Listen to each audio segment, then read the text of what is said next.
Pesto z medvedieho cesnaku pripravené na cestoviny a na cestoviny a na cestoviny. No a ako teda na pesto z medvedieho cesnaku? V prvom rade medvedí cesnak. Čerstvý, prípadne deň odležaný v chladničke, pretože som sa včera k tomu nedostal, si opláchnem. Je mi to vodu strieka všade. Všade tu strieka vodu. Všade je voda.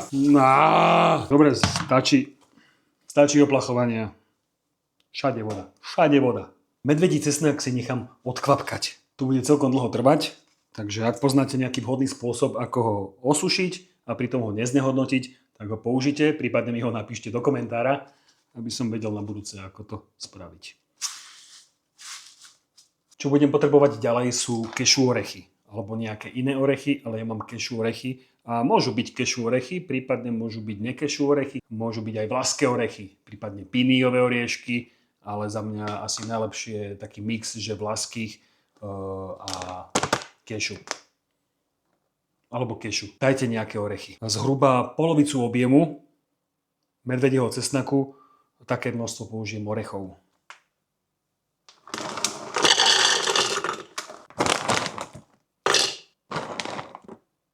Asi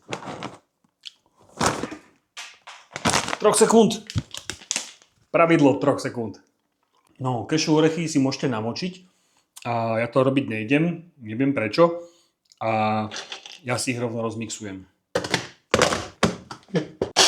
Môže byť takáto konzistencia. Čo teraz potrebujem spraviť, je to, že potrebujem rozmixovať ten cesnak. Ja to spravím tak. Ja si to dám do misky. Oriešky si presypem. No a teraz ten mierne odkvapkaný medvedí cesnak opäť pomixujem. Chcel som použiť tyčový mixér a rozhodol som sa použiť tento mixér. Teda ono je to tyčový, ale nemixujem tyčou, mixujem v nádobe. Uvidím, ako to pôjde. Na základe môjho zlyhania sa môžete rozhodnúť správne. Ale ja ešte vlastne neviem, či som zlyhal. To uvidím teraz.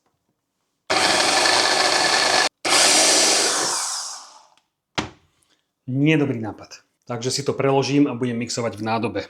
Tou takou tyčovou násadou. Ale pekne to vonia. Pokus 2. Ja som to neumil poriadne asi. Ahoj, pavúčik. Choď hen tam za kavovar, tam budeš mať kľud. Oni to tu nepoznajú, tieto nové pavúky.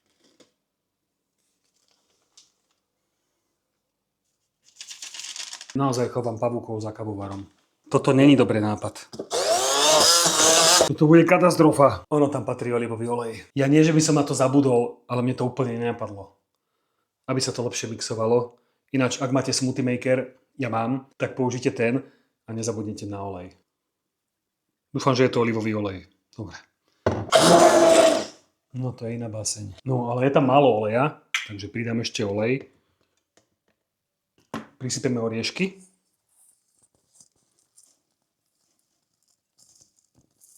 Premiešam. Prilejem olej. A dôležitá súčasť je soľ. Ideálne morská soľ a ja viem, že ju nemusím ani hľadať, lebo morskú soľ nemám. Mám! Aby ste verili, naozaj mám Meer salt. Dúfam, že toto je more. A toto je ona. Takže pridám lyžičku soli. Premiešam. Ja pridám ešte kopec oleja.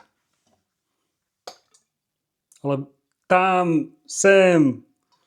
Opatrne posledný krát premiešam a robím to také mastné preto, lebo viem, kde to pesto pôjde. To pesto pôjde na cestoviny a nepôjde tam už nič viac.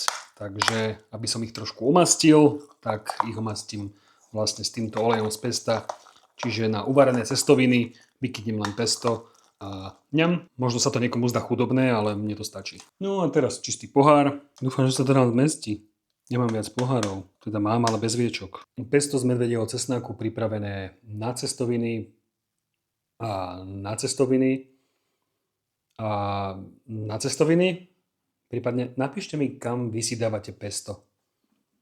Akože nie na tvár alebo na nohu, ale akože na aké jedlo používate takéto pestá. Prípadne z medvedieho cesnaku, alebo vlastne aj bazálkové pesto sa robí. Vonia nádherne. Ja ho najčastejšie používam s cestovinami. Uvarím si cestoviny, pridám pesto a hotovo. Teraz to tu jemne utriem, štupel, uzavriem. A toto moje pestíčko si uložím do chladničky. A ešte hento zlikvidovať. Džem. Tak mám nakoniec 1,5 pohárika.